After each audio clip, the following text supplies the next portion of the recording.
Kenapa ada orang dia suka tengok kesalahan orang lain berbanding tengok kelebihan dia? Sebab kita ni punya mata hanya pandang ke depan. Kita tak ada mata pandang ke belakang. Apa maksud saya? Kita ni hanya pandang sibuk melihat orang lain sehingga kita lupa melihat ke dalam diri kita. Jadi dekat sini, kalau kita nak menjadi orang yang berjaya, menjadi orang yang hebat, kita bukan mencari kelemahan, kesalahan orang lain berbanding kita cuba melihat kelebihan, keistimewaan yang ada pada orang lain. Sebab itu, hari ni kita kena meraihkan orang lain dulu, dengan harapan satu hari kita juga menyerap energi tersebut, kita juga akan diraihkan. So kalau kita nak berjaya, kita juga kena bangga, seronok dengan kejayaan orang lain. Jadi saya lihat hari ni ramai orang, kalau boleh tu any posting pun yang ada dalam social media, sehebat mana orang tu pun pencapaiannya, akan ada saja sesetengah orang yang cuba nak condemn, yang cuba nak cari kesalahan, kelemahan orang tersebut.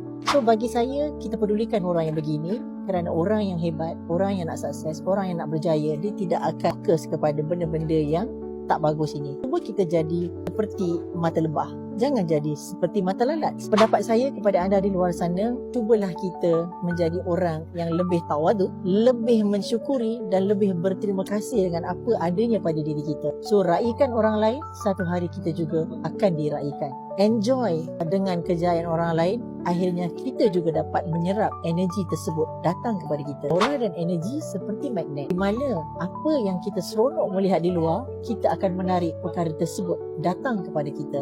Jadi sama-samalah kita renungkan, kalau kita nak menjadi hebat, kalau kita nak menjadi orang yang baik, rentikanlah untuk melihat semua kelemahan orang lain. Cuba kita lihat kekurangan diri kita supaya kita juga dapat memperbaiki apa yang perlu kita perbaiki. So, jaga niat, jaga aura, jaga energi.